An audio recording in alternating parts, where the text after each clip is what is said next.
Hi there, it's Darlene. I hope you're doing well. So, by now, I'm sure a lot of you already know that Tai Lopez has been hit with SEC charges over a massive Ponzi scheme. CoffeeZilla was the first on YouTube to cover it, and then Legal Eagle and a pile of other YouTubes have gone through everything, the court documents, the numbers, the fine print. It was hilarious to watch.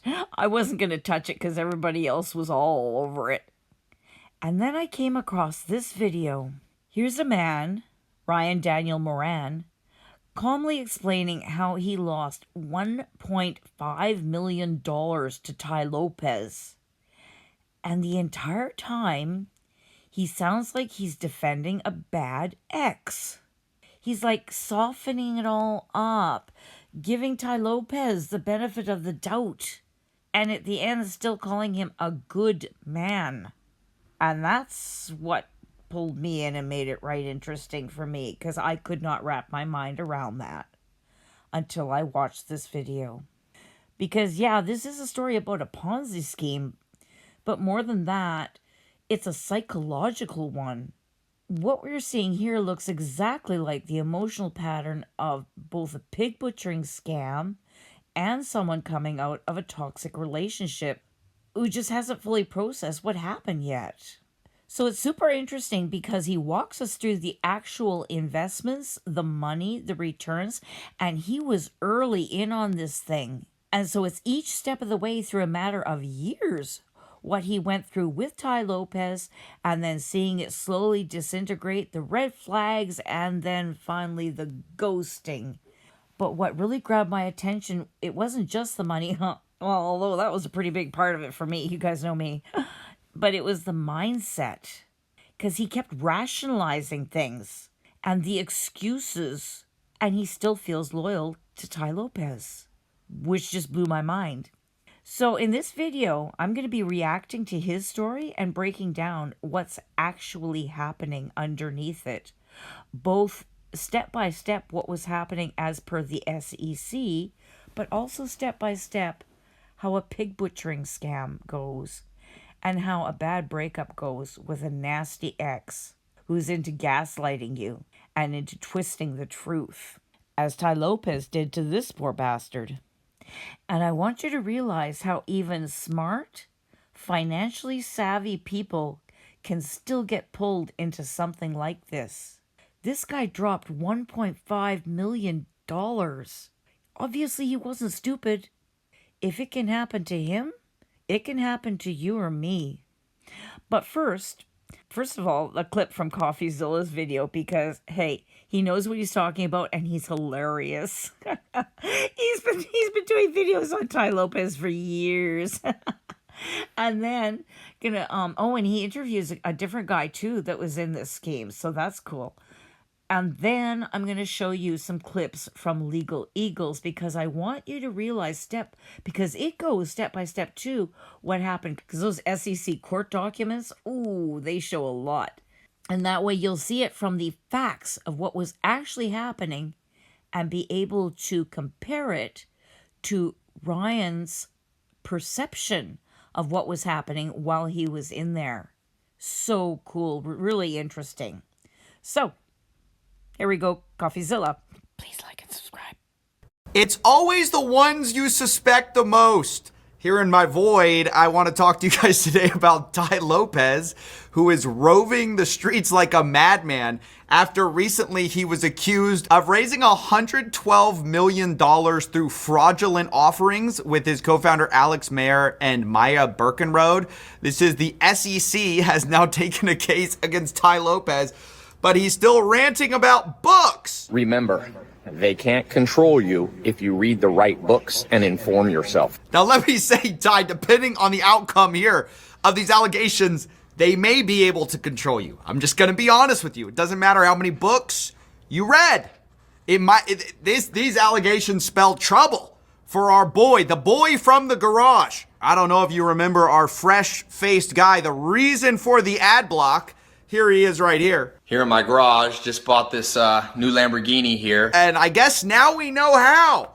Of course, later he transitioned to Here in My Backyard. That was kind of the sequel to all of this. Hey, here in my backyard. Tai was always known for running these ads telling people, you got to sign up for his 47 rules for success, the 12 rules for, whatever sales, the 5 ways to get through life. I mean, he always had something to sell. And for a while, he kind of got away with it. Nobody was really going after him because at the end of the day, when you sell knowledge and you overpromise and underdeliver, people don't get too mad. I mean, people like me will kind of call you a grifter. That's really the worst that's going to happen to you. The problem with Tai was he's one of these guys who went from, trying to sell the fact he's this business savant because he quotes Charlie Munger all the time, to now taking money from people and actually raising money for some businesses that he was going to run. REV was the holding company, and they bought a bunch of distressed assets. You may know Radio Shack, Pier 1, Steinmart, a bunch of companies that went out of business, and Tai bought them up with a bunch of other people's money and said that they were going to raise, basically flip them using e-com, take away the brick and mortar, bring in the great marketing from Tai Lopez. He was going to rant on the streets about, I guess Radio Shack, right? He was going to go around telling you about Dress Barn, from his platforms. And I guess it's kind of a plausible idea. The problem was they lied to investors along the way, at least if you believe the SEC's allegations, which claims that Tai and Alex Mayer made misrepresentations and omitted to state material facts, specifically about the profitability. They were saying their portfolio companies were on fire and cash flow is strong, which, depending on what you mean by on fire, maybe that was actually true because these companies were burning through cash.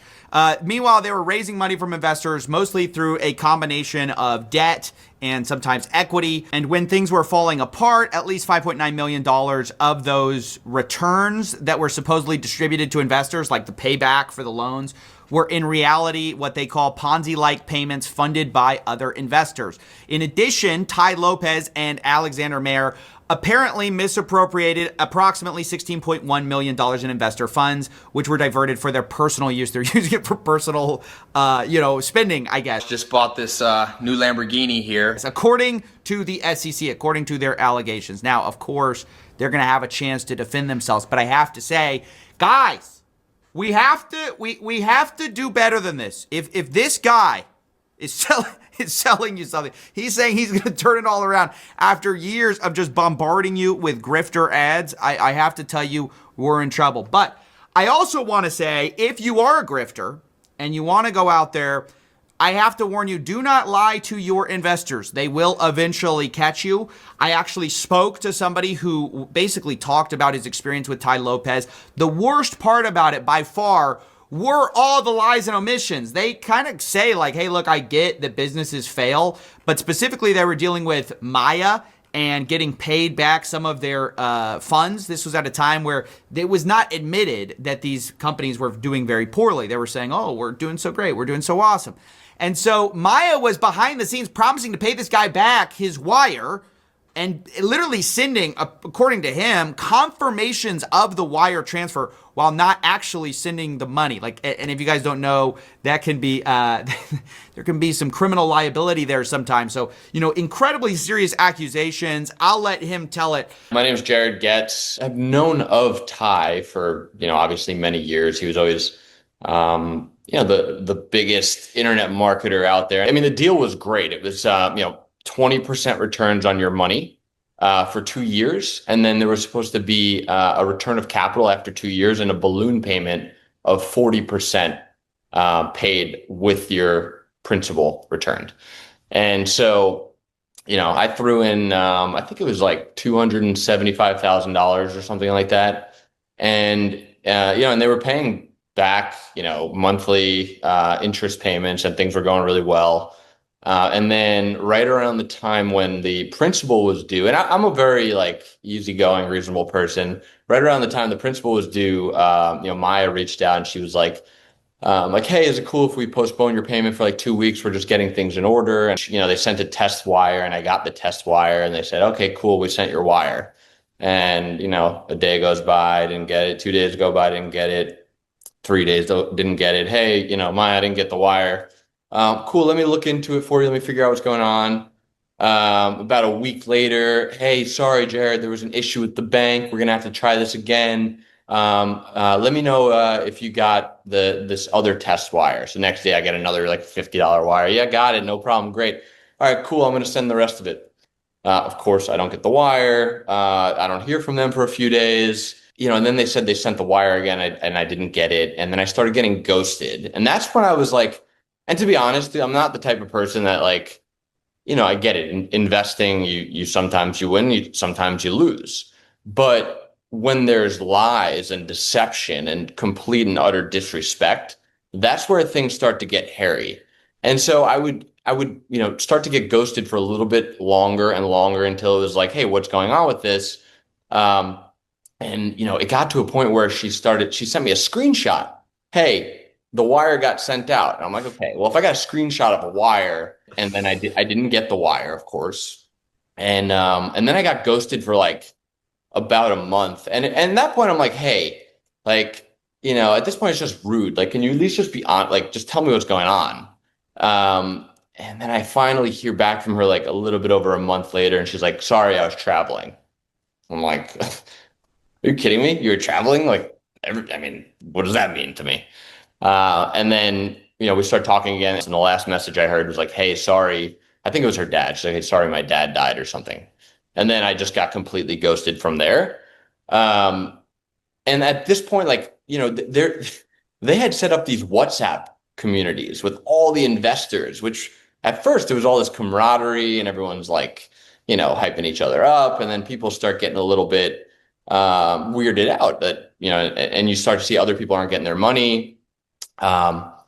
And then finally, I don't remember the timeline exactly. It was probably about 6 months later that that we heard that they're going to have to file for bankruptcy. And the interview ended there, but the video continued on, and I'd highly recommend you go watch it. There's a link to it in the description. Now, if you remember, he kept mentioning Mia, who he talked to, Mia, the COO, Mia, and what everything she said. That's a name to remember because she's one of the 3 that are named here. And so now I need to take you into the brass tacks, and for that we need legal. He's going to show you and step you through exactly how it's done.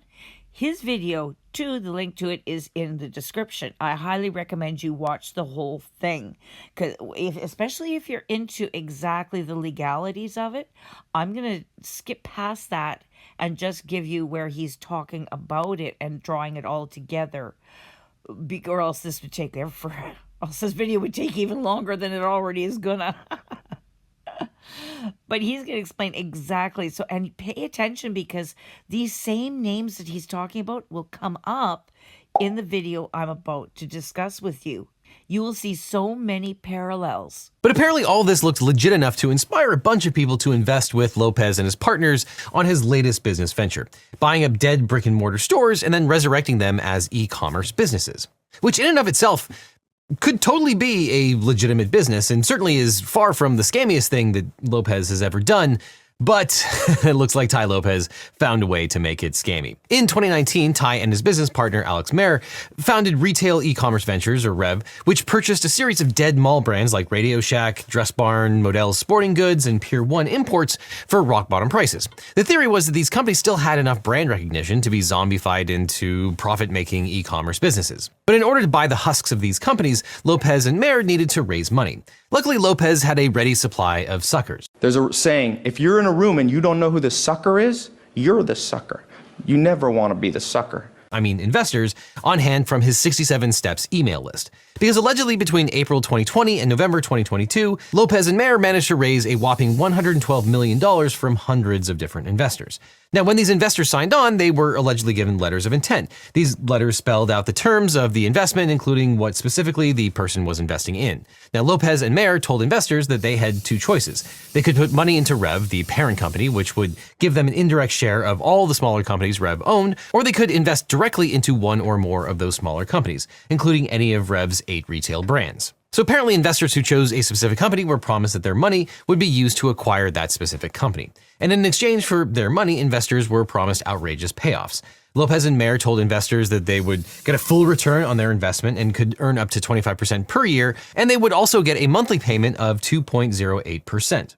Lopez and Mayer explained to investors that they could earn such high returns because Rev, quote, acquired the businesses so cheaply.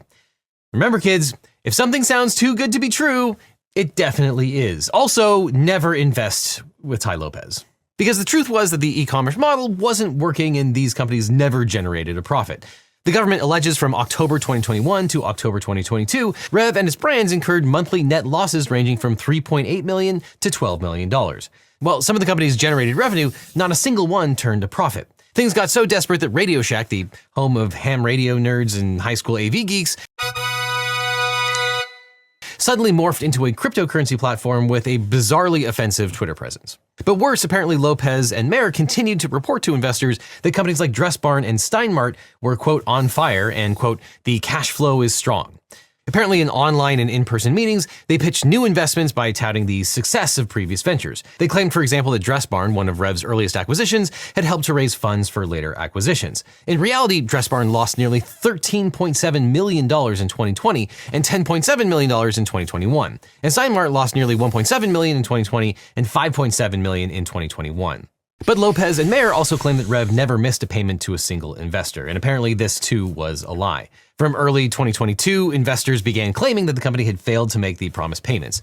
Investors described being ghosted or even sent screenshots of entirely made-up bank transfers. And as Rev and his companies got further and further into debt, it became more and more difficult to make the promised payments to investors. So it seems in a desperate attempt to stave off accountability for their failed business enterprise and false promises, Lopez and Mayer turned to outside lenders, cash advances, and finally, just a straight-out Ponzi scheme. Now let's talk for a minute about Ponzi schemes, because it's actually pretty instructive here. Now, as you probably know, a Ponzi scheme is a type of investment fraud where investors are promised artificially high rates of return with little or no risk. And the early investors and the perpetrators of the fraud are paid off with funds by later investors. Early investors are made to think, though, that the payoffs are coming from legitimate business revenue. But the thing about Ponzi schemes is that they have to grow continuously or they'll fail immediately. Otherwise, payments to early investors will stop, those investors will catch on, and the entire scheme will fall apart. So the fraud perpetrator has to work constantly to add new investors to prop up the old scheme. And sometimes the early investors will be paid a large amount and told that the high interest rates are coming in, and therefore they invest yet more money into the Ponzi scheme. Now, when we start to listen to Ryan Daniel Morin, he, throughout his entire thing, is still convinced that Tai Lopez is actually a good guy. And the funny thing is Legal Eagle dropped this video that you're watching here on October the 20th. And this guy had every opportunity to see it. And plus the scads and scads of other videos that have been made about it. But as I say, he still thinks that Tai Lopez is a good guy and that he must not have known what exactly was happening. First, the agency alleges that they made a series of misleading statements to investors. When they said that the companies were on fire and cash flow was strong to potential investors, those were outright lies. The SEC alleges that Lopez and Mayer both had every reason to know that the companies were failing to generate profits and were actually incurring serious losses. And when they knew that, they were legally obligated to report those honestly to investors. The three of them also misrepresented Birkenrode's background on Rev's website. As the chief operating officer responsible for a portfolio worth more than $100 million, investors would reasonably expect her to have some relevant experience. And the website indicated that she had, quote, over 10 years of experience managing multi-million-dollar companies. This, though, was not true. Before working as Rev's president and COO, Birkenrode had worked as a substitute preschool teacher, a promoter at a radio station, and an assistant to her cousin Tai in his online education company. Remember I told you to remember that name Maya? Because she was the one that was screwing this guy around, shuffling him from pillar to post, keeping him shut up, and she's going to be featured again in the next one. Even more seriously, it looks like the three of them misappropriated millions of dollars of funds. They told investors that their investments would go toward the acquisition and basic operating cost of a particular company, but instead it looks like they used that money from one company to prop up another pretty much continuously. They appear to have commingled funds extensively across companies without ever telling investors that was what they were doing, and it looks like they were actively engaging in a Ponzi scheme when they started using one investor's money to pay the others.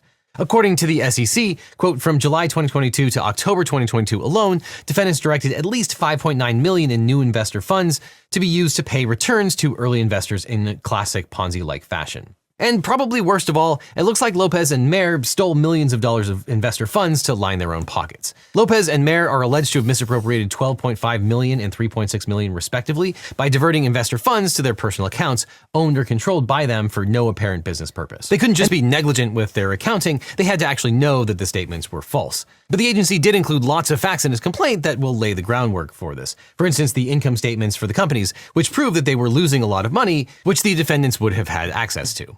The SEC also claims that, quote, during several internal Rev meetings in mid-2022, Tai and Alex discussed the overall financial situation with Maya, as well as the need to raise additional capital and having to prioritize vendor payments and triage investor payments. And according to the SEC, Rev's head bookkeeper also prepared a weekly spreadsheet that he shared with Birkenrode. This spreadsheet detailed bank account balances, expenses, and other cash outflows, including investor payments owed and shortfalls for each of the companies. Birkenrode then apparently shared this with Lopez and Mayer, and the three of them would apparently then determine where to pull the funds to cover any shortfalls. The agency alleges that the bookkeeper then executed transfers based on Birkenrode's instructions. For example, when a large number of investor notes were coming due in 2022, Birkenrode told him how to cover the shortfalls by directing what amounts to take from which bank accounts. But apparently even this level of fraud still isn't enough to turn off some of the true believers.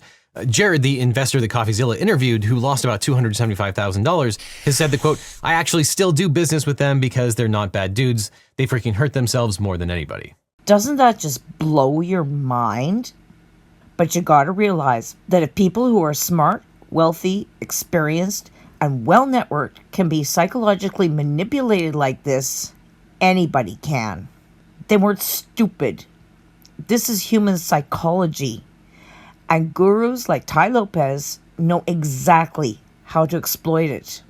So now, let's examine how he does it. I lost $1.5 million investing with Tai Lopez. And recently it came out that the SEC is investigating his company for Ponzi-like activity. In this video, I'm going to share with you why I invested. I'll tell you what the terms were. I'll tell you when I realized that something was wrong. I'll tell you when things started to fall apart, and ultimately I'll answer the question, is Tai Lopez going to jail? I don't want to make this video. I already know that people are going to tell me that I'm an idiot for investing in Tai Lopez's company. My friends have already told me that I'm an idiot for making these investments. It also brings me no joy to throw shade at someone that I have known for a long time. It brings me no pleasure to tell you about the dark times that I went through as a result of losing my largest ever investment. But as a result of this very dark chapter of my entrepreneurial career, I learned what not to do when evaluating a deal. I learned that I too can get caught up in hype.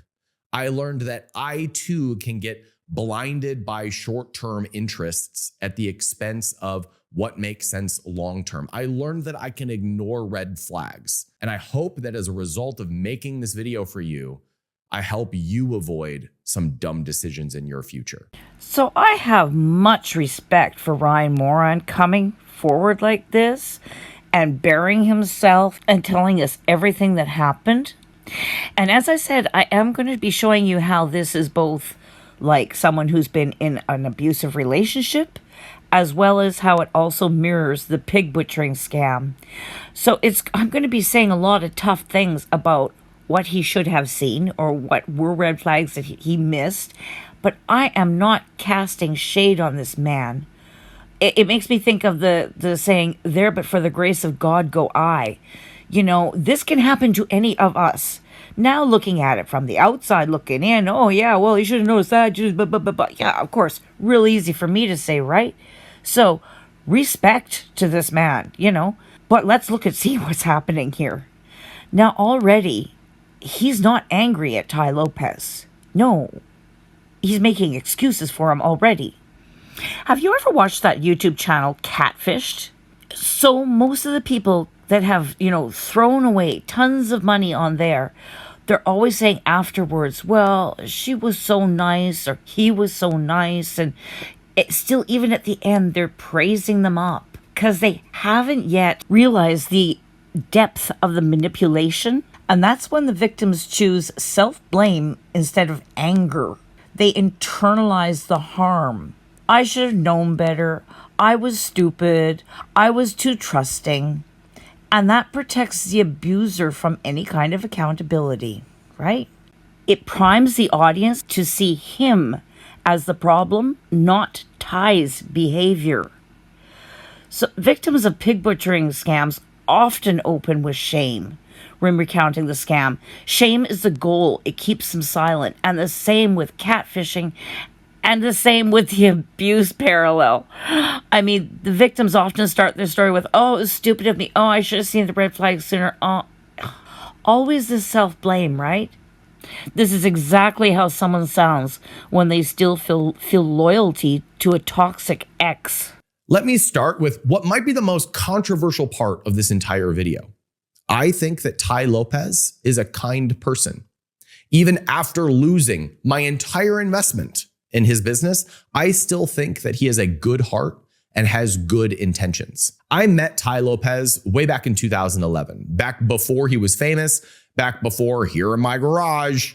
I met him at a diner in Los Angeles in 2011. And I did not like him at first. I thought he was brash and kind of arrogant and did not like him. But over time, he won me over. He was present with me. He was genuinely curious. He genuinely went out of his way to help me. He took an interest in me. He was supportive of my businesses. He made introductions for me. Over time, I just saw the kind intent that he had towards me, and there was no ask.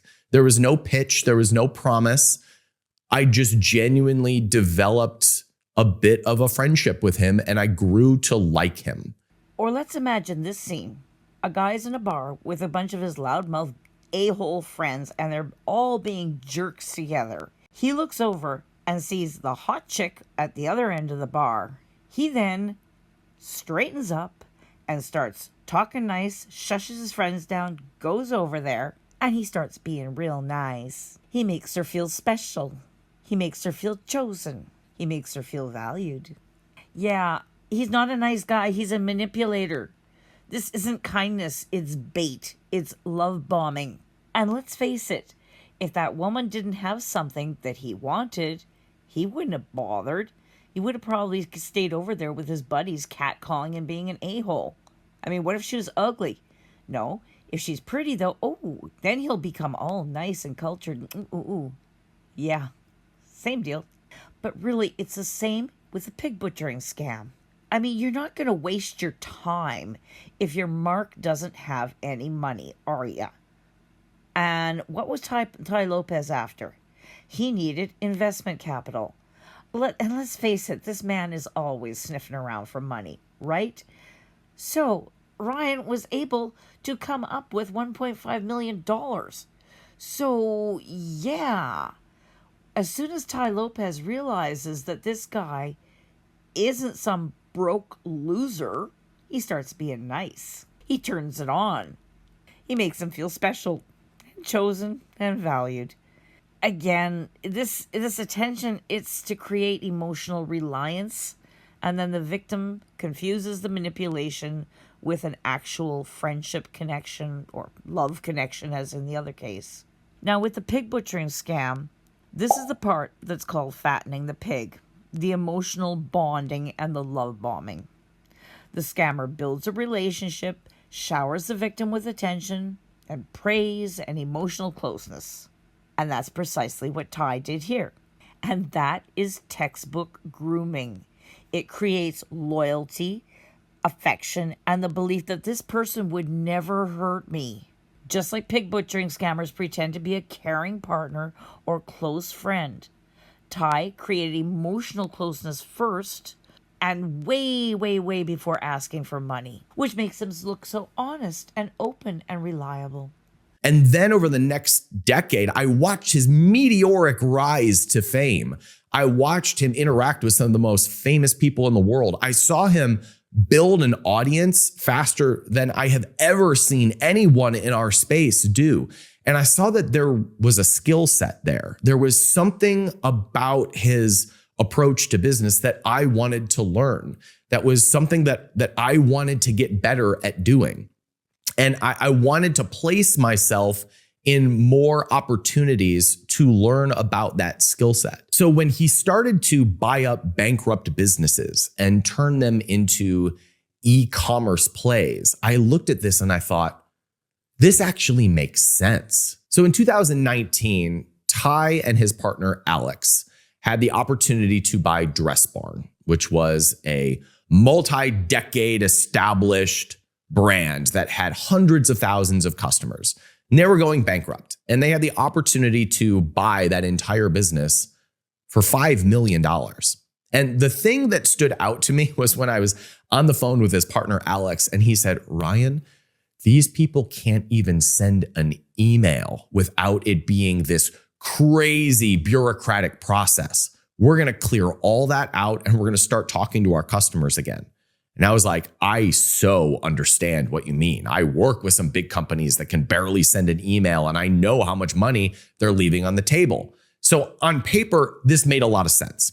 And I asked Tai while I was thinking about investing in the deal, I said, would you stake your reputation on this deal? And his answer was, I already have. That's clear-cut emotional manipulation. Would not give this guy a straight answer. Instead, Tai evokes his reputation as collateral. It transfers the trust from stating facts into personality. Well, I already have. It's like asking the greasy guy the same question and he says, baby, I swear on my life. I believe you. So I invested $500,000, the largest check I had ever written. And the reason I did that was because the terms were really favorable. Basically, what they offered me was 20% interest on my money and that my principal, my $500,000, would be returned to me after 1 year. I also got an equity kicker. That meant that I got a small amount of equity. So if the business performed really well, I could participate in that upside. It made a lot of sense to me. Well, I can tell you as someone with a finance background that those numbers make no sense to me at all. If you have a business that is failing badly, that needs a major overhaul, you are not going to be able to pay your investors out those kinds of returns. 20% per year. And also he mentioned the equity kicker, plus they were giving him like 2.08% per month for his money. Like, holy crap. No business could afford to do that while overhauling the business. It makes no financial sense that those numbers could be maintained at all. And for the first year, turned out to be a really good investment. My interest payments arrived on time. The business was growing. They were sending emails to the customer list. They turned over the business in record time. I've never seen anything like this. They took a bureaucratic, bloated company and they made it a lean e-commerce startup. Now keep in mind that none of this is actually real. This entire narrative is coming strictly from Tai Lopez's emails. He's never seen audited financial statements. In a matter of months. It was actually really impressive what they did. They brought in a CEO who had a really good track record, and that CEO's job was to run Dress Barn. And Tai and Alex were free to raise capital, to cast a vision, and to pursue additional acquisitions. So remember those emails he said he was getting all the time from Tai Lopez? All that information that he was just telling you, that was all false information. Because remember what Legal Eagle told you earlier, that thing never made any money. There were no profits. So where was he getting this information? Strictly from Tai Lopez, and he had no other information outlets. And, hey, he's getting paid his interest every month. Why would you look too hard if you're getting paid your interest every month? This is exactly what I wanted to see as an investor. A good management team, good operations, and my interest payments were coming in on time. So after 1 year of being invested in the business, they offered me the opportunity to renew the investment. Basically, that means that I didn't have to put any additional money in. I could just keep my money in the business and continue to receive 20% on my money. That seemed pretty good. And they also offered me an additional equity kicker. And they told me that the business was performing really well and that the value of the business was increasing. So on paper, that tiny little equity kicker that I had was worth almost as much as my original investment.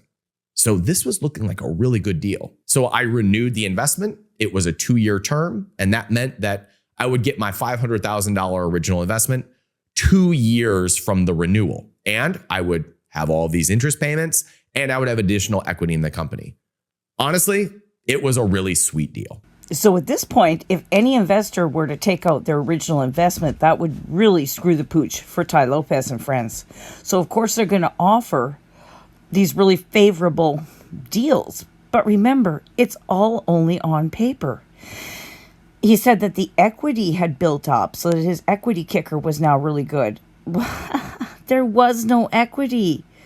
The business went bankrupt. It was going bankrupt. This is a year in. It was already circling the drain. So did he ever see any kind of audited financial statements? No, nobody ever does. They just blindly accept whatever the crooked marketer is ever telling them. Because right now, what's he seeing in his eyes? It's all dollar signs. But in the background, his 20% and his monthly payments are all just being paid for by new investors hurtling into this wonderful business opportunity. And now, with 2020 hindsight, you think, damn, a 20% annual with principal guaranteed plus an equity kicker that's almost as much as your principal, plus you're making, monthly interest income. Oh my God. It's a textbook investment scam. Nobody can afford to pay out that kind of money. But hey, he's getting his monthly profits and he got his 20%. So why would he look too hard or think too hard? Really? Would any of us? And that's why these early profits are given out, especially to these ones that are putting in a crap ton of money like him. They're fattening the pig. And that induces him to leave his principal in there. But which of us wouldn't have done that?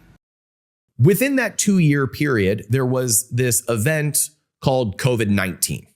And during that time, there were a lot of bankruptcies. There were a lot of retail businesses that started to go bankrupt. And this was a great opportunity for a team that was buying up bankrupt retail businesses.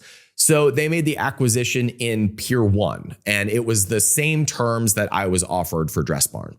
I personally decided not to invest in Pier 1 because the valuation that they put on the company was just richer than what I thought was reasonable.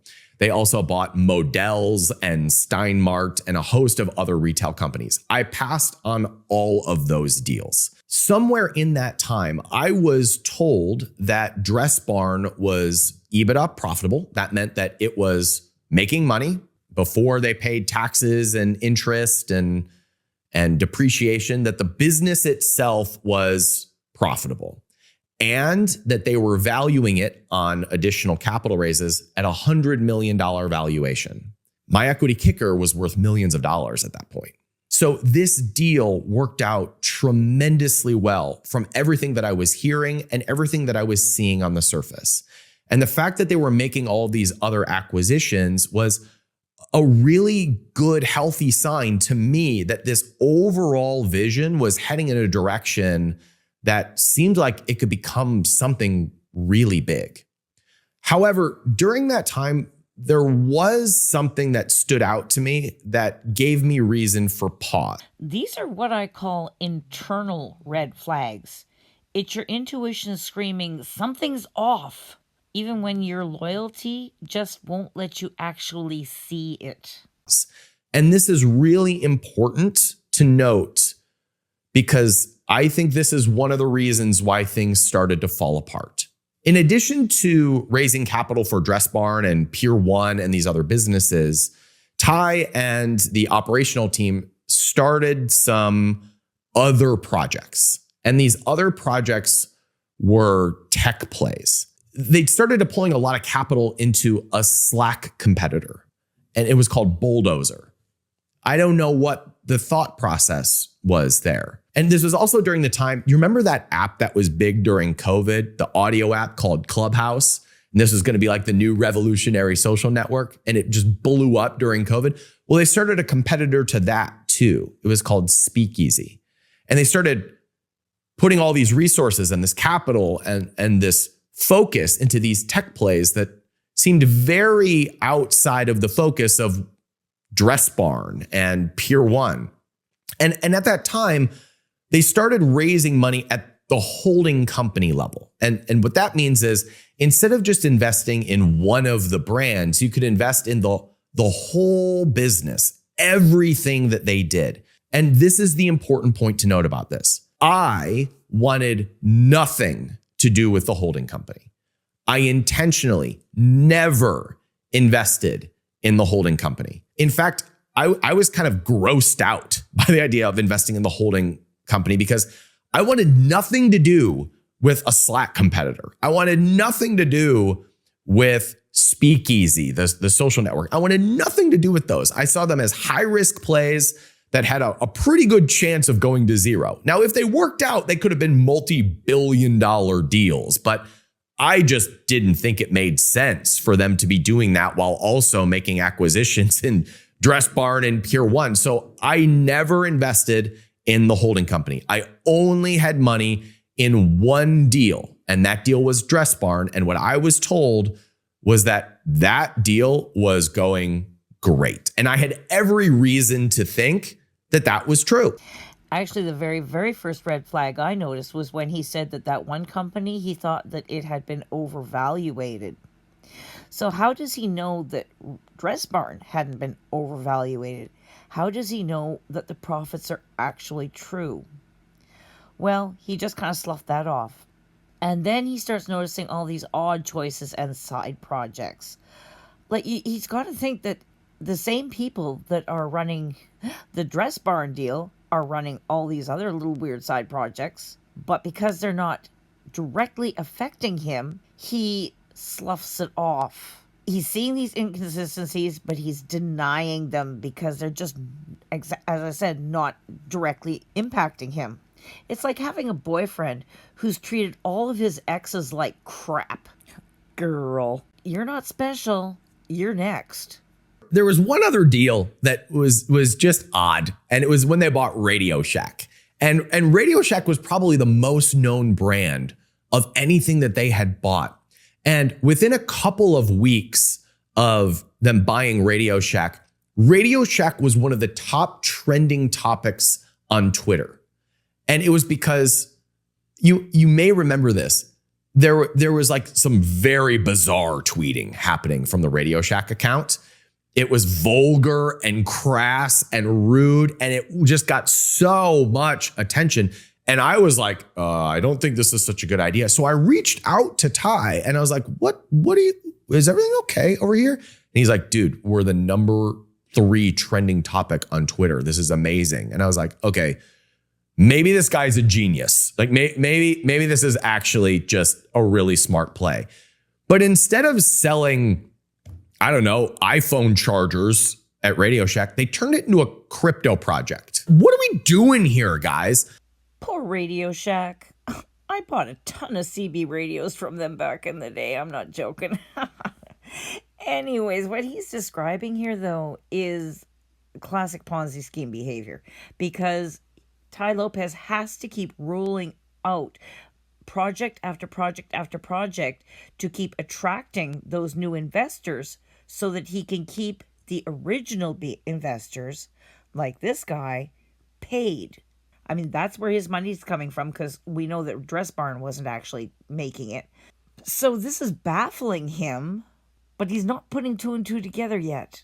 But I'm wondering, would you? Would I? That's the question, eh? But then Tai had the opportunity to make another acquisition, and it was an acquisition that really called my name. Tai had the opportunity to buy bodybuilding.com. Bodybuilding.com was like the name in supplements. Before Amazon took over like everything, bodybuilding was the brand. And still to this day, when I go to the gym, there are people with bodybuilding.com water bottles and gym bags. Like bodybuilding.com is just such a classic, nostalgic name in the supplement space. And I am in the supplement space. I built a company starting in 2013 that I sold in 2017 for $16 million. I know the supplement world. I know the background of bodybuilding.com. I know Amazon FBA. Like I know that world so well. I love the supplement space. And honestly, I thought there's really no one better to buy bodybuilding.com than Tai Lopez. Because he also was familiar with that space. His father was a bodybuilder, and this is the perfect person to take an old legacy brand and modernize it for an e-commerce play. And so I invested another $500,000 into bodybuilding.com at basically the same terms that I invested in Dress Barn. I got an interest payment. I was going to get my principal back. And I got a small equity piece if the company did very well. So in a pig butchering scam, this is called herding the pig. That's nasty, isn't it? Anyways, you encourage larger and larger investments. So once you've got your victim nice and confident, which, this guy's been looked after. He's been given his 20% the first year. He's been given his monthly percentage that he's supposed to get. He's happy. So then the scammer has to push them to reinvest or deposit larger sums. So first of all, he did reinvest, right? That's the $500,000 here. Now there's this bodybuilding.com, $500,000. So now this is where the scammer is going to keep him reinvesting until he's got all of the victim's money that he can get. And you'll notice that each reinvestment is triggered by emotion. Like wow, bodybuilding.com, I can really relate to that, right? High emotion, trust. He trusts Tai. Heck, he can even reach out to him and talk to him anytime he wants. The returns each step of the way that he's promised, they keep getting better and better. He's making 10 grand a month. Look at this one. It's even got a small equity kicker again. Well, look what the equity kicker he thinks has grown into from Dress Barn. So he has every reason to believe that this could do the very same and he could become very wealthy.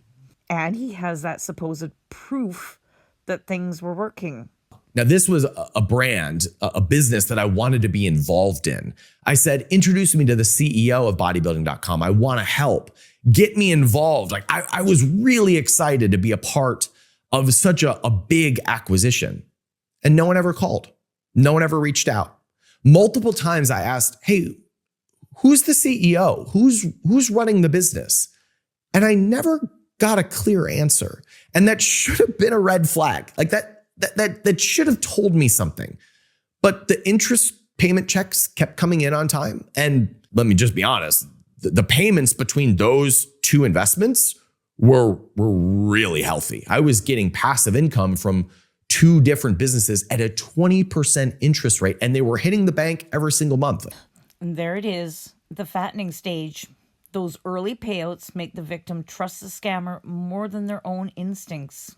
It was enough money to where I would sort of ignore some red flags, because for them to continue making interest payments to me and all of the other investors, something must be working.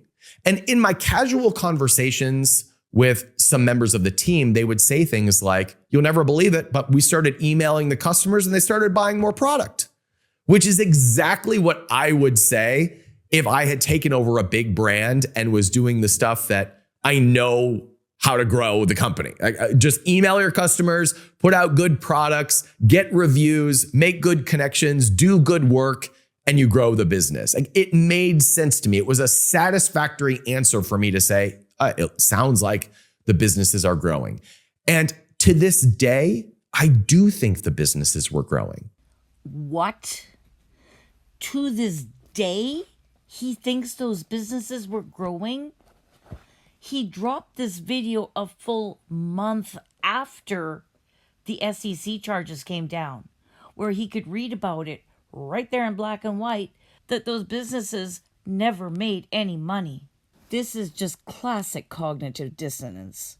Because if he admits that the businesses were not flourishing, then he also has to admit that he was being lied to since the beginning, that he was being manipulated, and that he lost $1.5 million to someone that he trusted. And see, the brain protects itself by choosing the less painful belief. They must have been doing well. No, they're only doing well because it was a Ponzi scheme. So yeah, they were doing well. But and also, this is trauma bonding. Trauma bonds make victims defend the abuser's narrative, even when the truth is so obvious. Believing the businesses were healthy allows him to preserve the original emotional connection that he had with Tai. And he still thinks that Tai is a kind person.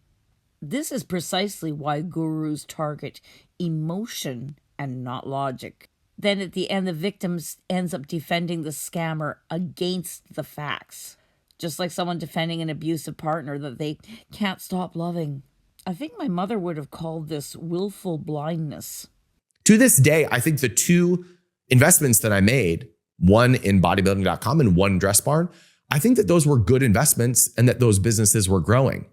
But once again, there were all of these other activities going on in these tech plays and other brands that weren't performing as well, that were getting focus from the team. And that started to make me a little bit nervous. It didn't really become clear to me until I went to one of the investor meetups in Puerto Rico. During my time as an investor, I attended 3 different investor meetups for the holding company, which was called Rev, Retail E-commerce Ventures. And these mastermind meetups were fantastic. I met some really great people there, people that I'm still close with and friends with to this day. During these meetups, it was common for the CEO of each project to come up and explain the vision, share the numbers, share the operations. And again, this is exactly what I would have liked to see as an investor. Got to meet the CEOs, meet the team, see the progress. It looked great. But the last mastermind that I went to was in Puerto Rico. And at this meetup, there were fewer CEOs there. The CEO that was running Dress Barn was nowhere to be seen, and no one really had a good answer for what had happened. There was no CEO for bodybuilding.com, and it looked like Tai's friends and relatives were running most of the businesses. It was just weird. But still, all the interest payments were coming in. They had a really good vision for where they wanted to go. And then they introduced a real estate play. They were going to buy up real estate in Puerto Rico. And Tai actually walked us down the beach and we toured some of the real estate that they were buying. And people were excited about this. Like, it made sense to buy up, fancy real estate in an emerging part of the world. But I'm sitting here going, what in the world does this have to do with buying up distressed e-commerce brands? Again, I want nothing to do with this side of the business. I'm happy with my Dress Barn investment. I'm happy with my bodybuilding.com investment. Keep those checks a-flying. Looks like the value of these businesses has gone up. At this point, those two investments, by my calculations, made up at least half of my net worth. I mean, I felt like I made some really good decisions. But keep me out of Puerto Rico real estate. I know nothing about this. I want nothing to do with it. You go build your Slack competitor. Keep me out of it. That's all at the holding company level. I'm invested on the individual deals. So Tai Lopez is just trying to squeeze money out of these investors any which way he can. And look at all the red flags that this guy was seeing. But because his money was coming in, he closed his eyes to the lot of it. And he didn't even start checking in, start questioning more deeply. Like, what has happened to the CEOs? Why is it all Tai's friends and family that are running things? why are the vast majority of these investments gone to shit and only his two are paying off, or he thinks they are? Money really does cover a multitude of sins, doesn't it? At this mastermind, I saw the real estate.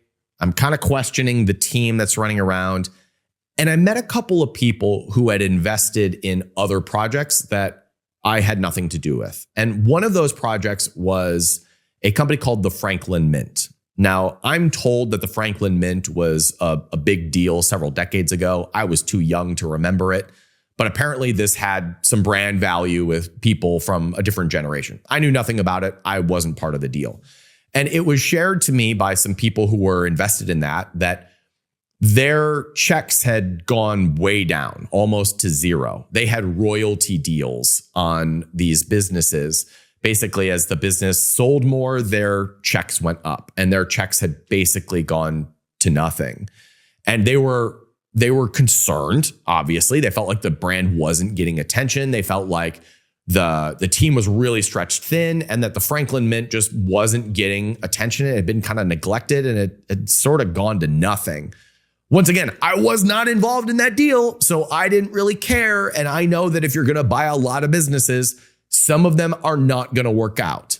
But it was just another piece of information that I paid attention to at this mastermind, where there's fewer executive talent, there's more rookie level people running the show, there's more random deals happening in real estate and other things that I don't want to be a part of. And now one or two of the projects that they invested in is not performing so well. Still, I was happy with my investments, and I wasn't that concerned. Oh my God. When the leadership disappears, then you know that the things are going to go down fast. And as you said, all those other little side deals were being made. It's like these are the last gasps. Because when the thing is running out of money and they can't get money anywhere else, then the scammers are going to vanish. Or, invent excuses. Oh, why they couldn't make it that time. This is so full of red flags. And then he seems to really be good at compartmentalizing his mind. When he's hearing of these other ones that are like failing, like, who cares? Mine are still going good. Yeah, but they're all run by the same people. And what he didn't know at the time was that they are all in a common pot. But what they were doing, I don't know if you remember that line from Legal Eagle where he said that the COO, Maya, was in charge of triage of the investors. So basically, she decides who's going to keep getting paid and who's not. So you met Jared earlier from CoffeeZilla's video and how they started screwing him out of money. But see, he wasn't in as deep as this guy, right? And Ryan here, he's in it to $1 million by now. So they have to keep him happy for longer. Whereas these other flakier projects, they can start passing off and then shrink the payments to nothing. And that's how it goes until finally you're going to be next. At some point after the mastermind, I had breakfast with the COO of Rev. And that COO is this lady, defendant Birkenroad. That's Maya Birkenroad from the beginning when I said, hey, remember Maya? And that's Tai Lopez's cousin. I've watched her and Tai build an empire together. She's gracious, kind, sweet, on top of things. I had my son with me when I had breakfast with Maya. She was playful with him. She's just a good person. And I asked her point blank, I said, has Rev lost any of the deals? Has Rev not had any successes? And she thought for a moment and she said, no.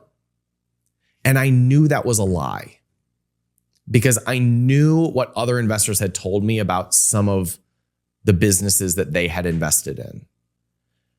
And that's when I started to get a little bit concerned. She was gracious, kind, good with his kid. Of course, she was a substitute preschool teacher. Oh my God. And he saw her and Tai build this all up. Yes, because they were in it together. Didn't you read the court documents or the SEC documents, babe? Oh, the Delulu is strong in this one. My God, she would have been the one who shrank the Franklin Mint investors' payments until they were nothing and fed them some poppycock story. That's when I started to wonder if something bad was going to happen. Around this time, I started hearing rumors that Rev's finances were being treated all as one company. In other words, I heard that bodybuilding.com's bank account might be being used for Dress Barn's expenses and vice versa. Now, I didn't know if that was true, but that was exactly what I had feared. And that's why I decided that I wasn't going to invest in any further acquisitions with Tai's company. So I thought. Pardon me? He found out the businesses may have been commingling their funds, and so he decided to not invest anymore? No. Commingling funds, one business has to pay off the expenses of the others. That is highly illegal, and it actually is a huge signal of a Ponzi scheme. I wouldn't just be thinking about not investing anymore. I would be thinking about, should I be getting out? Ew. Of course, though, he is on a 2-year contract, so can he get out? Probably not. Ooh, so I'd still be asking a lot of questions, though. I'd be, seriously looking into that commingling of funds thing. One more thing had to happen for me to really get it.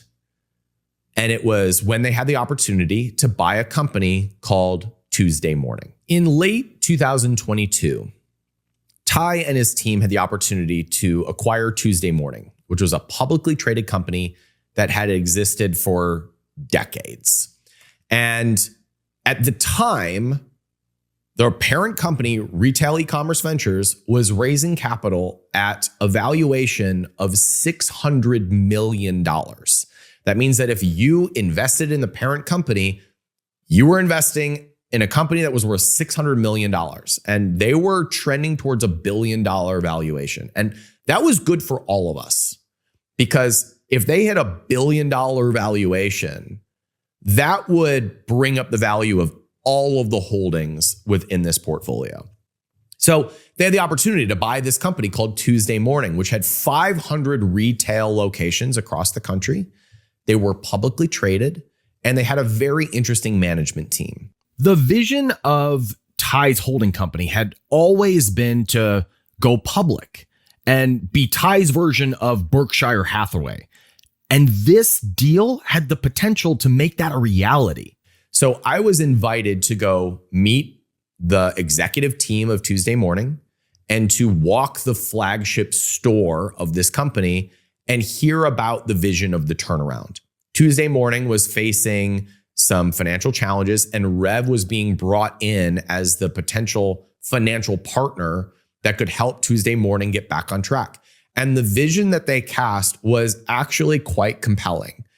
Basically, we have 500 retail stores across the country.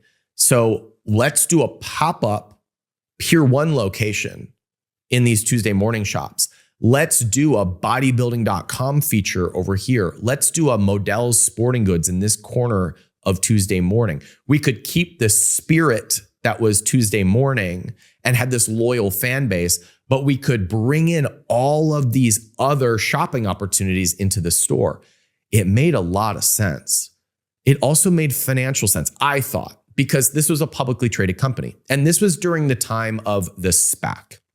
The SPAC was when you could basically take this organization over here that was publicly traded and fold in other entities, other businesses, so that you could attract institutional capital and retail investors and get better press. It made a lot of sense to acquire a publicly traded company and bring in all of these other businesses into the fold. It actually looked like the thesis that Tai and Alex had set out to do was finally about to happen. This is a next level of business that challenged me to think bigger and to be more aggressive. I was inspired. I would even say that I was proud to be a part of it. So I invested another $500,000 into Tuesday Morning. And to this day, I don't know what happened after that. While we were sitting with the executive team, we met the CEO. of Tuesday morning. And this was the guy that really sold us on the deal, because it wasn't just me. There were about 20, maybe even 30 potential investors who were vetting this deal. And we all agreed. We were like, that CEO is awesome. He really makes this deal possible. And we were learning that potentially he was putting in money and maybe there were other capital partners. Like, this seemed like a real team effort. And then I saw the press release like 2 months later that the CEO had exited the company. Again, to this day, I don't know what happened. But the next year, I was at my son's 3-year-old t-ball game, and I locked eyes with somebody in the stands. And I said, "Hey, are you?" He said, "Yeah." And he looked at me and I looked at him, and it was the CEO. And I shook his hand and he said, "Did you get screwed?" And I said, "Yeah." He said, "Me too." To this day, I don't know what happened. All I know is that people stopped answering texts, stopped answering phone calls. The regular investor meetings just stopped happening. And that signaled the collapse of the entire Ponzi scheme. When they go full ghosting like that, yeah, it's over. And all you're left is that empty feeling in the gut, in the pit of your stomach, and it's awful. And of course, in your pig butchering scenario, he's just been butchered. The scammer's just going to disappear. Tai Lopez knows he can't get any more out of this guy, so there's no point in answering his texts or phone calls. I had recorded a podcast with Tai Lopez talking about Rev and what they were doing and going in this direction. And I never aired it because between the time that we recorded and the time that it was supposed to be published, things just went dark. And it looked like something was happening. It has been told to me that during this time, some federal agency got involved and they started investigating. I don't know for sure that that's true or that's what happened. If it is what happened, then it explains a lot. Because now if the federal government is involved, you can't continue to raise capital. And if you can't continue to raise capital, then you can't continue to fund Bulldozer, the Slack competitor, which is losing a ton of money. You can't continue to pay a big team of developers. You can't continue to order inventory. I mean, it's gonna be hard if you don't have capital, especially when you're still paying out these big interest payments to all these investors like myself. Oh my goodness. Now he's creating narratives to justify what Tai Lopez just did. Maybe the government was involved. Maybe he couldn't talk. That's what victims do, is they invent reasons to protect the abuser. He was stressed. He didn't mean to hit me. Oh my God. No. You've been dumped, babe. He ain't coming back. But you should have said something. This is the time when some transparency and some clarity would have gone a long way. 4 months later, Tuesday morning, announced that they were going bankrupt. They were being delisted from the stock exchange. They would no longer be a publicly traded company, and that they were closing all 500 of their stores. Just like that. Within 6 months of that deal happening, it was nothing. Checks stopped arriving. There was no communication. And I know I've said this multiple times. To this day, I am unclear on what happened. I do know that during this time, Tai started working with some advisors over at Piper Sandler. That is a really big investment bank similar to Goldman Sachs. I know that there was a very large retainer for their services to basically help them restructure the company, and I assume raise capital from other people. No capital ever came in. What that says to me is that whatever Piper Sandler saw in the numbers and the books said, we can't raise capital on this. There's nothing that we can do here. And so once again, it all just kind of went quiet. Tai never addressed it. And this is what bothered me. Because for the next year and a half, I'm completely in the dark about what happened to my investment. I'm completely in the dark about, like, was I an idiot? Like, should I have seen this the whole time? during this time, I had to make different financial arrangements. Like I have 2 kids. I'm successful, but I don't care who you are. Losing $1.5 million hurts. Well, yeah, the 1.5 million, but also the 20 grand a month. So there's that income that I'm sure he had grown to rely upon. Poof, gone. Oh, horrible.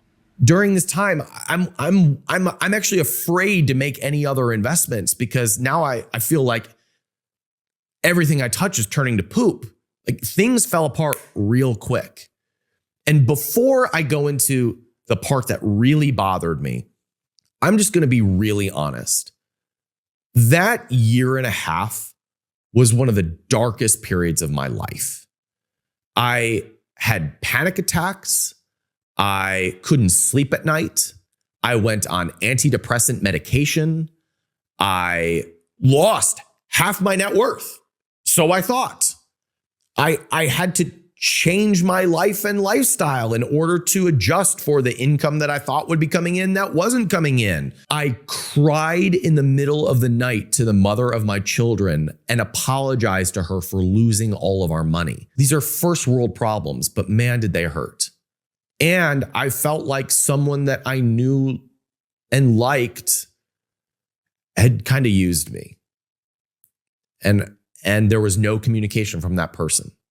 And to be fair, he probably couldn't. Why didn't you call me? Like he probably wasn't legally allowed to say anything. He probably had to be quiet.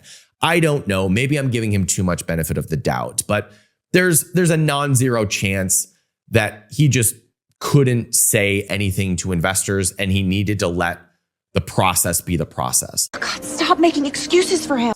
But that's why it bothered me so much when about a year ago, Tai just came back onto the podcast scene. And I remember watching him on the Iced Coffee Hour with Graham Stephan, a 2-hour interview. And it just never came up that he had recently lost over $200 million in investor money. Just never came up. I saw him give another long form interview with someone who I wasn't familiar with their content, but I was watching it to see if it got addressed that he had just lost all this money. 2 hours go by and it never came up. And just ironically, I was having dinner with Gary Vaynerchuk about 4 weeks later, and that interviewer was at the dinner.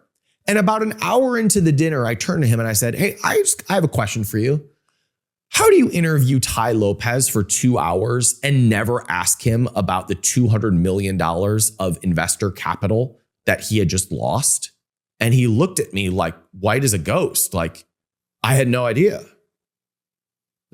You never thought to ask? And basically what he told me is that, before a show, it's kind of a nice, kind thing to say, "Is there anything that you don't want to talk about?" And again, I'm told that one of Tai's things was, I don't want to talk about the current state of the holding company. It's not something I can talk about right now. Which, okay, fine. But at least call a brother. Like at least reach out and say, "Hey, like I know you trusted me. I know that you backed my vision and I'm doing everything that I can to make it right." So this guy's been ghosted for a year and a half. And in that time, Tai's appearing on podcasts just like nothing's happened. The emotional betrayal must have just been crazy. And I think that's why he keeps making excuses for Tai, because he doesn't want to admit that, yeah, Tai has just left him in the ditch and has moved on to his next conquest. Because in these scammers and in pig butchering schemes, the scammers reinvent themselves publicly so as to create the next scam. And when he says, "At least call a brother," I mean, he wants some kind of acknowledgement, some kind of closure. But he's never going to get that, because Tai Lopez would never admit that he did anything deceitful. It's so heartbreaking when you see victims so craving the scammer's validation even after the collapse. I actually would have been satisfied with that. I actually would have owned, you know what? I made the investment. It was my decision. We'll get the next one. I can be an adult when it comes to losing money. But to have it never addressed really bothered me. And 6 months after Tai is appearing on podcasts, he starts to launch programs again and launch parties and masterminds at his house with all of his celebrity friends. And man, that really bothered me. I'm starting to see ads for his programs that he's selling about whatever the hot topic is. And that to me was like, that wasn't right. Like, you should at least address it. At least go to the people who backed you and say something. So what was going on behind the scenes with all of these brands while Tai is out there doing the podcast tour? Well, again, during this time, basically the group of investors foreclosed on the assets and they were doing everything they could to try and turn these businesses around. And some of that process is still in motion. And most of the conversations that I would have with other investors was, hey, the best thing that we can do right now is support the efforts of seeing that these businesses are successful. But also, it might be a good idea for there to be a class action lawsuit against Tai and the company in the future. But nobody wants to take that on. Like, nobody wants to lead that charge. I've never done that before. I remember having many late night thoughts of like, can I sue somebody? Like, does it make sense to, like, how do you sue somebody? Like, I know I live in America and anyone can sue anyone for anything, but like, how expensive is that? Like, I'm not going to throw good money after bad money. It was just this in between uncomfortable place of like, what do we do? What do we do to try and get some of our capital back? And not having it be addressed just made it all the worse. Can you imagine the immense sense of betrayal he's feeling? And when he said nobody wants to sue, it's uncomfortable, that's actually really massive psychologically. That's not about legal fees at all. This is a psychological paralysis that happens, and it's called collective paralysis when it's happened to an entire group of people. But it can happen to individuals too. And it's mainly seen in cult victims, scam victims, and abuse survivors. Go figure. And look at me. I was raised in a cult. My second marriage, the second half of my second marriage, so for about 10 years of the 20 years of that one, my husband had turned into an absolute narcissistic abuser, a complete gaslighter. And guess what? He's a lawyer. So yeah, that was fun. And then after I got out of that, I pissed away a lot of my divorce proceeds on online scammers. So I actually do understand very much what he's talking about. The emotional cage gets so strong that even when the truth comes out, you still hesitate to act because acting makes the betrayal real. And making it real hurts. It hurts a lot. Scam victims will often feel like the shame, embarrassment, self-blame. How could I be so stupid? Fear of being judged. What are people going to think? And if I speak up and if I tell them I've been scammed, oh, Darlene, you were so stupid. This is exactly how scammers stay safe for so long because the victims all freeze together. And when you look at the romance pig butchering parallel, the pig butchering victims routinely avoid reporting the scam because, again, they feel stupid. They don't want to admit they were misled and used. They still feel emotionally connected to the scammer. And see, Ryan here, he thought about Tai Lopez as a friend. He could call him up. There's an emotional connection there, friend to friend. Often, too, victims are waiting to see if anyone else goes first. And they also hope that the scammer might still fix it. I know I went through that as well. But everyone is harmed. Everyone knows something is wrong. But nobody wants to be the one who breaks the illusion. Even after the scam collapses, victims hesitate because the emotional violation feels so much worse than the financial one. With the abusive relationship parallel, the abuse survivors, you're going to hear, I don't want to cause trouble. I don't want to make a scene. I don't want to ruin his life. I didn't want to turn people against him. I didn't want to be the one to tell. Victims worry about appearing vindictive even when they were the ones harmed. Abusers thrive on that silence and they rely on it. So here Ryan has positioned himself emotionally as the reasonable one who gives the abuser the benefit of the doubt, not the one who holds them accountable. And that shame and that misplaced empathy gives them paralysis. What he needs to do is get angry and then get vocal and then figure out that legal system. Tell you, getting angry and getting vocal can help you work through quite a lot of this stuff, I'll tell you. But what it's also done is made me hypervigilant for gaslighters, I tell you that. But I sure hope that Ryan sees his way through this. It was a hard time for all of us. People were really hurting. And that's why when Tai is doing a video about his $100,000 a month mansion and these parties that he's throwing, while I know that the people who really believed in him are hurting, that's where I felt like a line was crossed. That's where it felt like this is no longer okay. So in September of 2025, I was texted the link to the New York Post article that said that the SEC was investigating Tai Lopez and Alex and Maya for Ponzi-like activity. Now, here's what the SEC filing actually said. Quote, defendants transferred at least $5.9 million in investor proceeds directly between portfolio companies, end quote. That's exactly what I had feared most. The report continues, quote, at least $5.9 million of the returns to investors were, in reality, Ponzi-like payments funded by other investors, and that defendants misappropriated approximately $16.1 million in investor funds for Lopez's and Mayer's personal use, end quote. When I saw this article, I did not experience glee. I was not happy that someone else was going down. I was not feeling the vindication of I'm right and you're wrong. The only emotion that I felt was relief. Relief? I would have been seeing red knowing that Tai Lopez and his partner there had pocketed $16 million of investors' money. That's his money right there in Tai's pocket, and he's relieved? And the fact that the SEC is involved is good for a number of reasons. First of all, there is something called the safe harbor rule.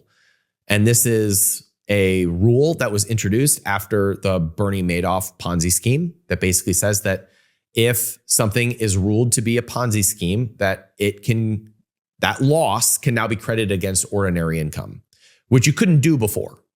When you just make an investment, it goes to zero. You don't get to claim that against ordinary income. But if it's fraud, then you're getting a big tax deduction. And that is a huge financial relief. I put a sizable amount of money into these deals. So the fact that I could get some tax relief from that, either now or in the future, that helps. Also, the SEC being involved takes the burden away from the investors of pursuing any penalties or lawsuits against the company or the individuals. Now it's actually the SEC's responsibility to try and get as much money back as possible by going after whatever they can go after. And when the SEC gets involved, they try to go after everything. They claw back every dollar they can to try and return it back to the victims. And so there's some relief there as well. And there's also the chance that the operating company that is running those assets is successful, and there's some recovery in that direction too. So when the news broke that Tai was being investigated by the SEC, it was actually really good news for the investors who have been hurt, because there's financial relief that is now very possible as a result of the federal government getting involved. And according to the SEC filing, they have been investigating Rev for years, which means that there is a chance that they got involved way back before the Tuesday morning deal, and that may have been the incident that made everything come crashing down. So I've been asked, Is Tai Lopez going to jail? I'm no legal expert. I don't play one on the internet. And so I want to make it clear that this is me commenting as an individual, not any sort of expert on this topic. But this is not my first Ponzi scheme. I have made other bad investments too. And I was a witness in a criminal trial for a very similar situation where something started as a good business. And then when things got hard, money started being moved from different bank accounts in order to cover up other bad decisions. And this is my personal opinion, but the person that I was testifying against in the trial was a good man. A good man who did things that you can't do. He made dumb decisions that there's just a line that you're not allowed to cross. And one of those lines is when you take money from one entity and you use it to pay back investors in another entity. You can't do it. It doesn't matter what your intentions were. You cannot do that. And so if that man is in jail serving a 7-year sentence, and he is, it doesn't look good for Tai. Now, the SEC filings say that as of right now, they are only going after penalties. They are not pursuing any criminal charges. And I hope that remains the case. I don't want Tai to go to jail. I wish him no ill will. I hope that he has an even better career in his future. I hope he has way bigger successes than anything he's done in his past. And I hope that he works out a deal like Jordan Belfort had or Kevin Trudeau had, where he can make as much money as he wants, but a certain percentage of that is going into a pool of victim relief to make people whole. And for the rest of his career, we're all cheering for Tai and Alex and the rest of the team to make gobs of money, because some of that's going to come back to us as investors. I think that's the most ethical approach. It brings me no benefit if he goes to jail. I would be sad for him. I don't want him to suffer. I want him to go be deliriously successful, and I want that success to make all the investors whole. I think that's the right thing to do. But if you're looking at it objectively, there's plenty of precedent to say that if it's true that you took from one bank account and you used it to pay back investors from other bank accounts, that's criminal activity.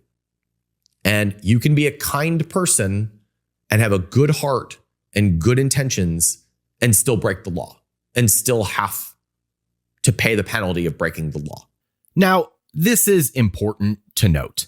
These are allegations of wrongdoing, not proof of guilt. There is a non-zero chance that they were running a bad business operation, but not an illegal operation. The reality is, if Tai had been successful in going public or raising sufficient capital, it's unlikely that anyone would have even noticed some questionable accounting practices. It's now come to light that it was an ex-employee that was the supposed whistleblower to the SEC. And any employee can say anything about places where they used to work. But guilty or not, the fact that it was never addressed and all communication went silent made me feel hung out to dry. There were some big lessons that I took away from this experience. Well, we'll get into what he thinks the problems were, but I can tell you right now that he has not identified the core problems at all. He's not at all understanding what happened to him there. And I truly believe that he will get caught up in another Ponzi scheme or another scam, another fake guru or whatever again. Because remember, he said, this isn't my first Ponzi. And then he calls the previous scammer, he's a good man. Oh my God, that's not normal. It's not just being positive. It's a pattern of psychological vulnerability that manipulators can spot instantly. And I'm going to show you what's happening. He's been conditioned to associate fraud with good people. Because you see, you get love bombed by them, right? Look how Tai Lopez took him under his wing, propped him up, talked him up, and manipulated him. So in his worldview, deception, financial abuse, and kindness can coexist. No, it cannot. Especially when we can see through the papers that they were filed with the SEC how they were manipulating things behind his back, lying to his face, but always there was that congeniality and that kindness. Goodness cannot coexist with deception and abuse. Not ever. And that's why he's going to end up doing it again, I think. Because abusers just love victims who separate intentions from actions. I can see myself in the same thing, and that's why I keep harping on this. This is exactly what trauma bonding looks like. I made him angry, that's why he smacked me. He's a really good person, except when he gets drinking. This is textbook. But see, that first year with Tai Lopez, he did great. It only started to fall off at the end, and then he got more hope there coming on the second year. But see, you keep that fantasy of the first highs, and you keep trying to paint the picture with the same brush. When you find out, when someone shows you who they really are, you got to believe them. This is scam template conditioning. When someone lives through one scam without fully processing the trauma, the pattern becomes familiar. And what's familiar becomes comfortable. And when you're comfortable, you become vulnerable. It's the same reason why people who leave one abusive partner and then fall right into another, because it's a familiar pattern. And we repeat those familiar patterns. And again, because of that love bombing, he's mistaking deception for affection. When he describes his old Ponzi scammer as a good man, he's describing that warmth, that attention, perceived loyalty, emotional connection that was showered upon him in the early days. Love bombing, pig fattening, whatever you want to call it.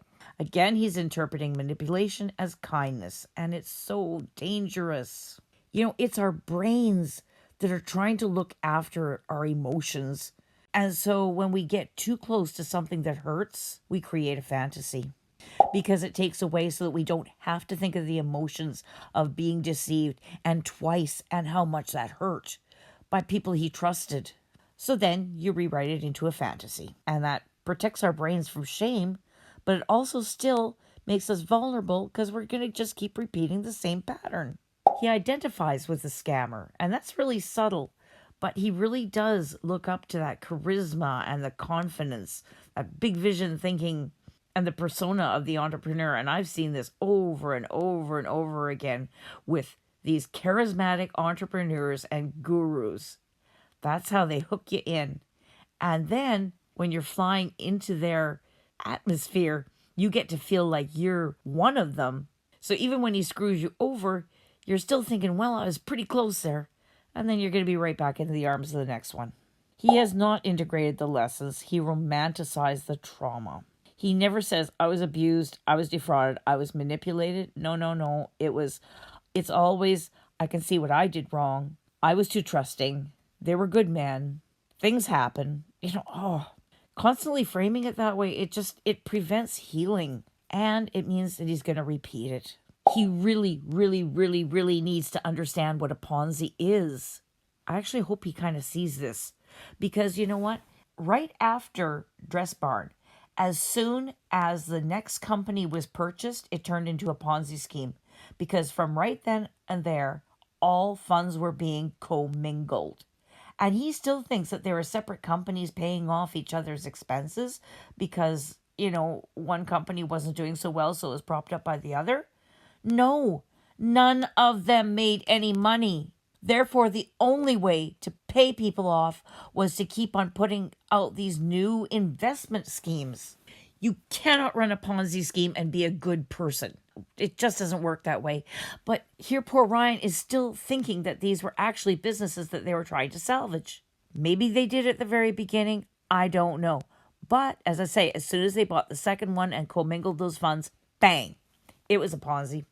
Will he get sucked in again? Yeah, he will. I really do think so. I hope he won't, but I really do think so. He romanticizes fraud and emotionally identifies with the people who hurt him.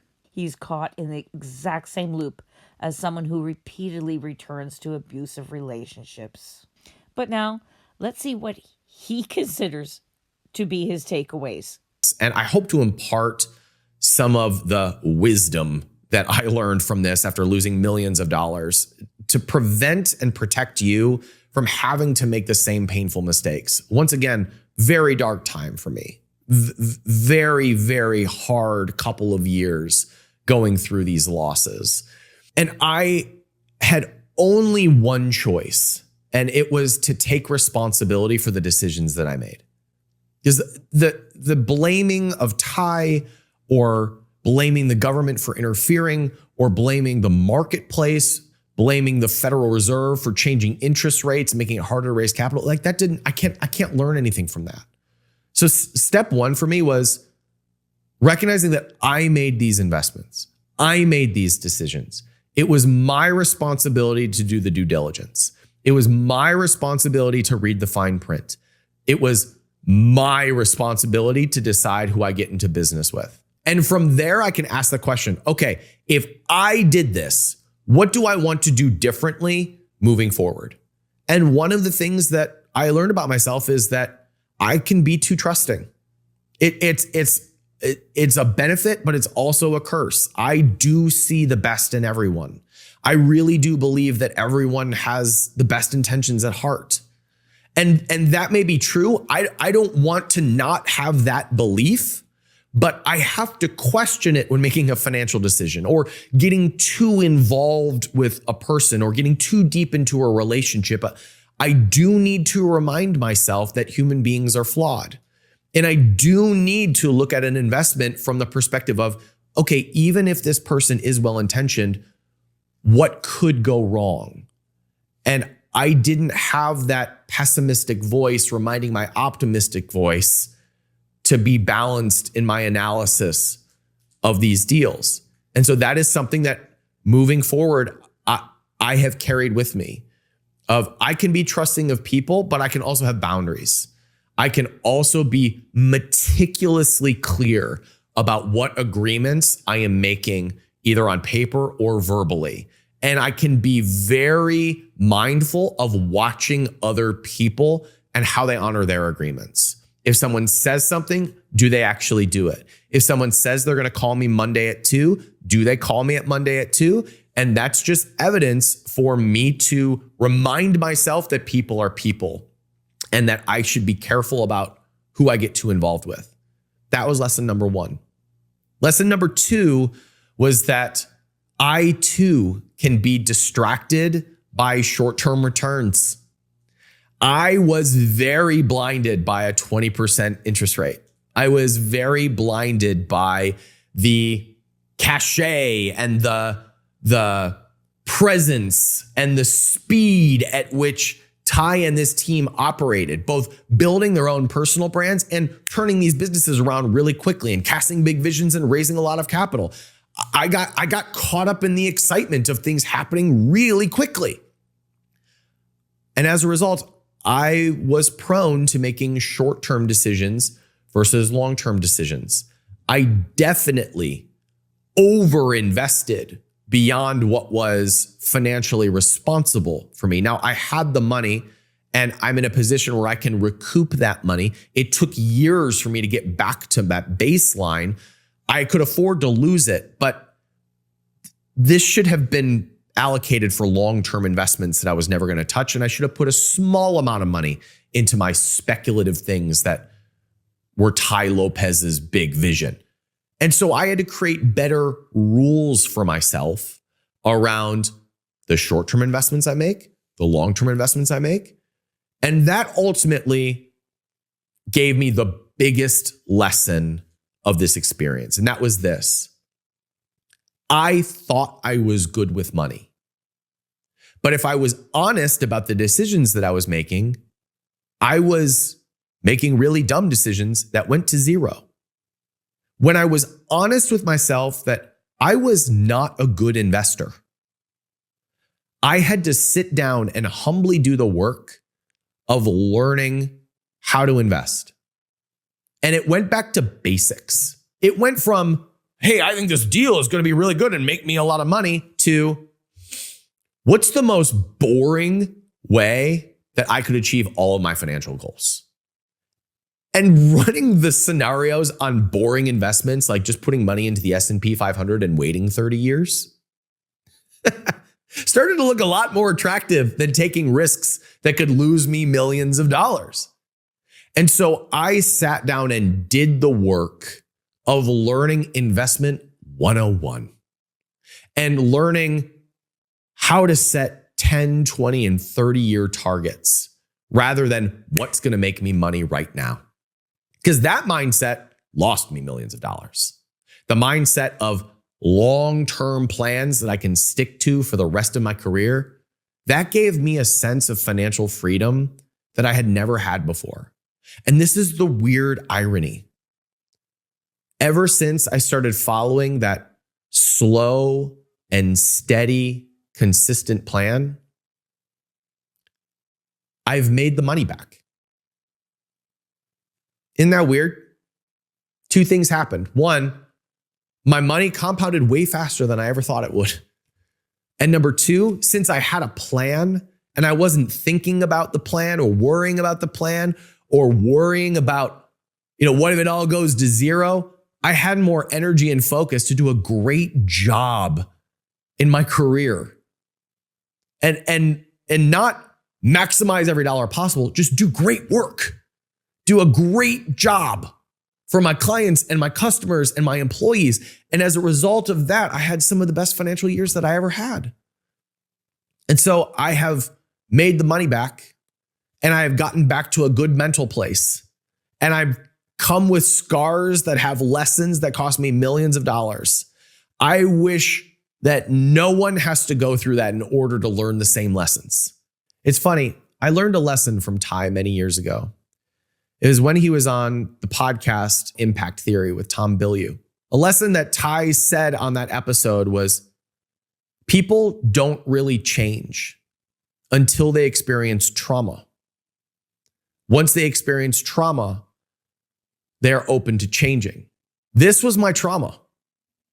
Now, I know we throw that word around a lot, but once again, many sleepless nights, panic attacks, antidepressants, crying on the bed with the mother of my children, apologizing that I lost all of our money, going to therapy, doing psychedelic retreats, getting to the root of this pain that I was experiencing that was triggered by this painful event. It caused me to change. It caused me to sit down and come up with an investment thesis that didn't require me taking absurd risks in people's big visions. I can still do that with a small part of my portfolio, but it's not my investing plan anymore. It forced me to be humble enough to do really good work for the people around me. It made me slow down because I realized that trying to get somewhere fast was making me really miserable. So I hope that someone can learn these lessons without having to go through the same experience that I did. But on the other side of this, I now actually am more optimistic about my career and my financial future than if I hadn't gone through this, because I overcame losing millions of dollars. And so I'm a better entrepreneur as a result. I learned how to invest for the long term. So I'm a better investor as a result. I couldn't have done that if I hadn't just gotten absolutely punched in the mouth.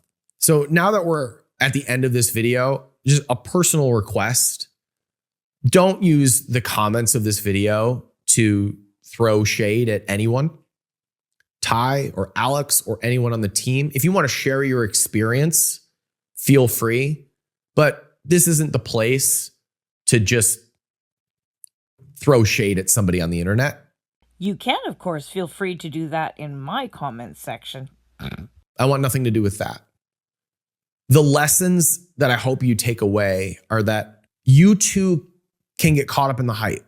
You too can be blinded by numbers and quick dopamine hits. I was too. All of us can get wrapped up in the short-term returns and excitement and the comparison of someone's making this much money, and so I think I should be making that much money too. All of us can be persuaded by follower count and the numbers that are reported on a headline that say nothing about what's really happening beneath the surface.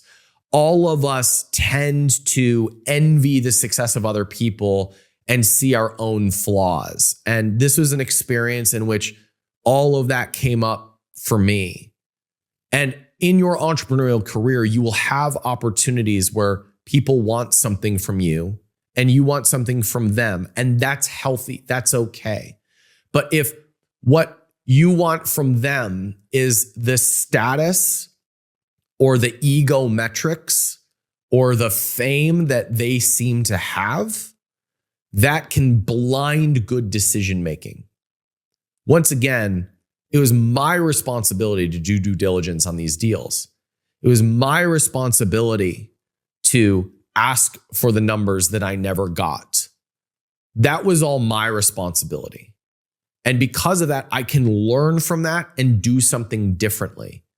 And what I've learned is that if we do long-term things with people that we want to play long-term games with, we end up getting there faster anyway.